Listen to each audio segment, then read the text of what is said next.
देखिए, आपने अपनी लाइफ में कुछ लोग ऐसे देखे होंगे जिनका एक जॉब में मन नहीं लगता है, उनका एक काम में मन नहीं लगता है, वो नई-नई चीज़ें ट्राई करते रहना चाहते हैं। वो पहले एक काम करते हैं, उसके बाद फिर वो दूसरे काम में चले जाते हैं। तो इसके पीछे मल्टीपल रीज़न्स होते हैं। आज की वीडियो में हम देखेंगे कि जन्म पत्री में वो कौन-सी स्थिति होती है जो व्यक्ति को बार-बार जॉब चेंज करने के लिए मजबूर करती है। हमारा जो करियर होता है, उसमें जो सबसे इम्पोर्टेंट हाउस होता है, उसमें हमारा इम्पोर्टेंट हाउस होता है 10th हाउस। तो 10th हाउस जो होता है ये हमारे करियर का हाउस होता है, इससे हमारा प्रोफेशन का हाउस होता है ये हमारा। तो अगर 10th हाउस का लॉर्ड 6th हाउस में, 8th हाउस में या 12th हाउस में बैठ जाए तो ऐसा व्यक्ति जो होता है अपने काम से कभी खुश नहीं रह पाता है, क्योंकि 6th हाउस, 8th हाउस और 12th हाउस ये दुष्टान हाउस होते हैं, ये विपरीत हाउस होते हैं। तो जब 10th हाउस का लॉर्ड ऐसी जगह पे चला जाता है तो वो खुश नहीं रहता है, मतलब एक तरीके से वो सेटिस्फाइड नहीं रहता है, तो जिसकी वजह से ये जो हाउस होता है इसकी एफिशिएंसी गिर जाती है। तो कई बार 10th हाउस का लॉर्ड जब 6, 8, 12th में चला जाएगा तो ऐसे आदमी का काम में मन नहीं लगेगा, एक ही प्रोफेशन में मन नहीं लगेगा। इसके अलावा दूसरी स्थिति क्या बनती है? दूसरी स्थिति बनती है हमारे 6th हाउस से, क्योंकि जो 6th हाउस होता है ये हमारे डेली रूटीन का भी हाउस होता है। जो हम डेली अपना काम करते हैं, जो हमारा रूटीन होता है, ये हमारा 6th हाउस से देखा जाता है। सेवा का भाव जो होता है वो 6th हाउस से देखा जाता है। अब कई बार क्या होता है कि 6th हाउस में मेलेफिक प्लैनेट्स अगर बैठ जाएं, मेलेफिक प्लैनेट्स का मतलब है कि वो प्लैनेट्स जो कि खराब फल देने में सक्षम होते हैं, जैसे कि सैटर्न हो गया, मार्स हो गया, राहु हो गया, केतु हो गया। तो ये जो प्लैनेट्स होते हैं ये मेलेफिक प्लैनेट्स बोले जाते हैं। तो सैटर्न, मार्स, राहु, केतु कई बार अगर 6th हाउस में बैठ जाएं तो ये व्यक्ति का जो डेली रूटीन होता है इसको डिस्टर्ब कर देते हैं।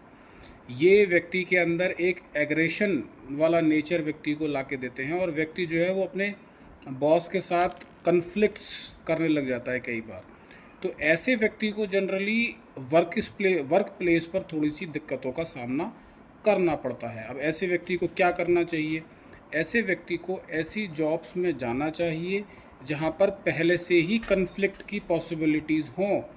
जैसे मान लीजिए पुलिस का जॉब है, जज का जॉब है, लॉयर का जॉब है। तो इस तरीके के जो जॉब्स होते हैं जहाँ पर डेली ही कन्फ्लिक्ट हो रहा है, तो ऐसा आदमी वहाँ पे बहुत अच्छा परफॉर्म करेगा। लेकिन मान लीजिए वो ऑफिस जॉब में बैठा हुआ है, 9 to 5 वाली जॉब में, और वहाँ पर 6th हाउस में मेलेफिक प्लैनेट बैठे हुए हैं, तो उसके डेली रूटीन में मेलेफिक प्लैनेट जो है वो उसको बॉस से लड़वा देंगे, बॉस से झगड़ा करवा देंगे। तो इसीलिए 6th हाउस में जब मेलेफिक बैठ जाए तो आदमी जॉब चेंज करेगा, या तो वो सही जगह पहुंच जाए जहां पर वो अपना काम करता रहे। जैसे मान लीजिए कोई एनएसजी कमांडो है, अब एनएसजी कमांडो को एनकाउंटर करने में आनंद आ रहा है तो वो वहां पर कन्फ्लिक्ट से रोज़ जूझ रहा है, तो उसके 6th हाउस में मेलेफिक बैठे होंगे ज़रूर, वही उसको और ज़्यादा कन्फ्लिक्ट्स में डाल रहे हैं। अब ऐसे आदमी को आप ऑफिस में बिठा दोगे जिसको आतंकवादियों से लड़ने का अभ्यास है, या जिसको क्रिमिनल से डील करने का अभ्यास है, या जो जिस काम के लिए बना है, तो वो आदमी बेचैन होगा, बॉस से लड़ेगा, और फिर वहाँ से वो जॉब चेंज करके दूसरी जगह जाएगा। इसके अलावा जो हमको सबसे ज़्यादा अफेक्ट करता है प्लैनेट हमारी जॉब चेंज में, वो प्लैनेट है हमारा मरकरी। मरकरी यानी बुध। बुध जो होता है बेसिकली ये हमारी बुद्धि का भी कारक होता है। तो बुध अगर जन्म पत्री में मेलेफिक प्लैनेट्स के साथ बैठ जाए, मेलेफिक प्लैनेट्स अगेन हमारे मेलेफिक प्लैनेट्स होते हैं हमारा सैटर्न, मार्स, राहु और केतु।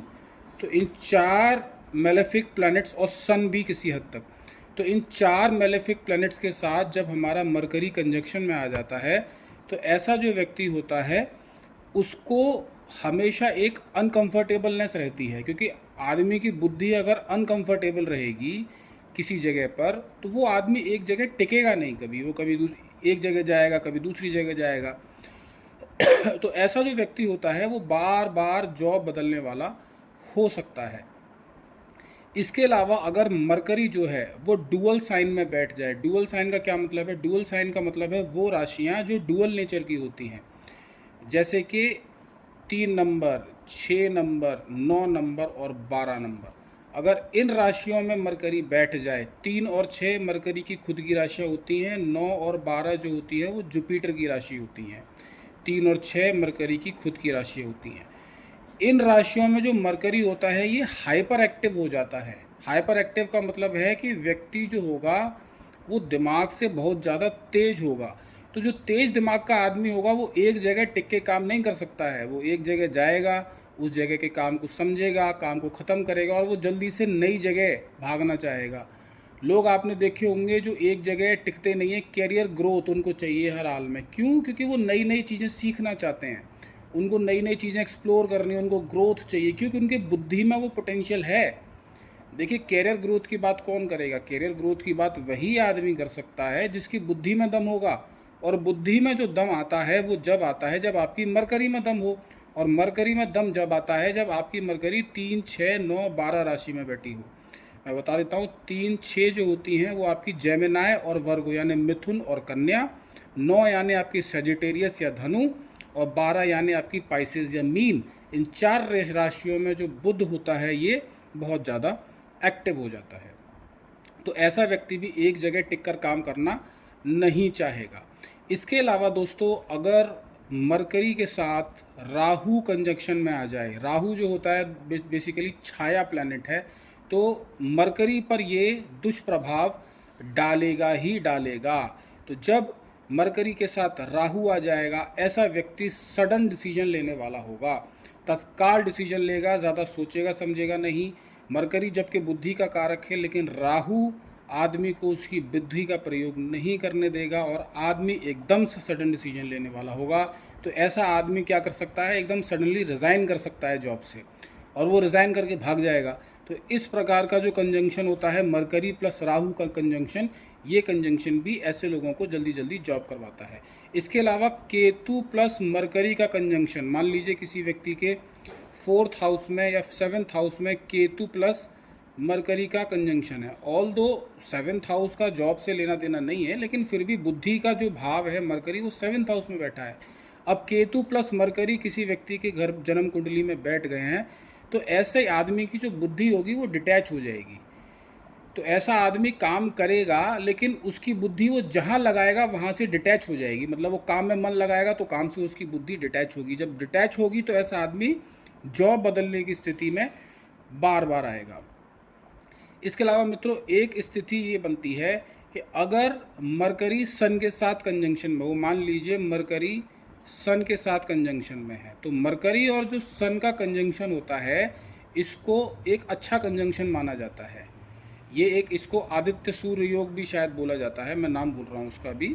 तो ये एक आदित्य सूर्य योग बनाता है। लेकिन कई बार अगर मरकरी और सन दोनों एक दूसरे के बहुत नज़दीक हैं, यानी 3 से 4 डिग्री तक अगर कोई बहुत ज़्यादा कंजंक्शन में है मरकरी सन के, तो ये मरकरी की पावर को कम कर देता है। क्योंकि सन जो होता है ये किसी भी प्लैनेट जो इसके बहुत नज़दीक होता है उसकी पावर को कम कर देता है, उसकी पावर को ये जला देता है, क्योंकि सूर्य के पास कोई भी ग्रह आकर अपनी शक्ति को खो देता है। तो मरकरी अगर 3 या 4 डिग्री के नज़दीक में अगर सन के आ जाए तो मरकरी अपनी पावर को लॉस कर देती है।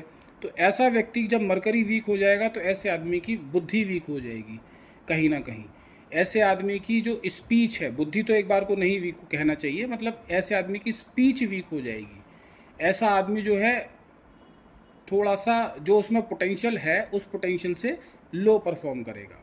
तो ये भी एक अच्छा कंजंक्शन नहीं माना जाता अगर बहुत नज़दीक है। अगर यही कंजंक्शन दूर हो जाए, मान लीजिए 10 डिग्री का गैप है मरकरी और सन में, तो यही कंजंक्शन बहुत फ़ायदा करेगा। लेकिन बहुत ज़्यादा नज़दीक हो जाए तो यही कंजंक्शन जो है वो दुष्प्रभाव देता है।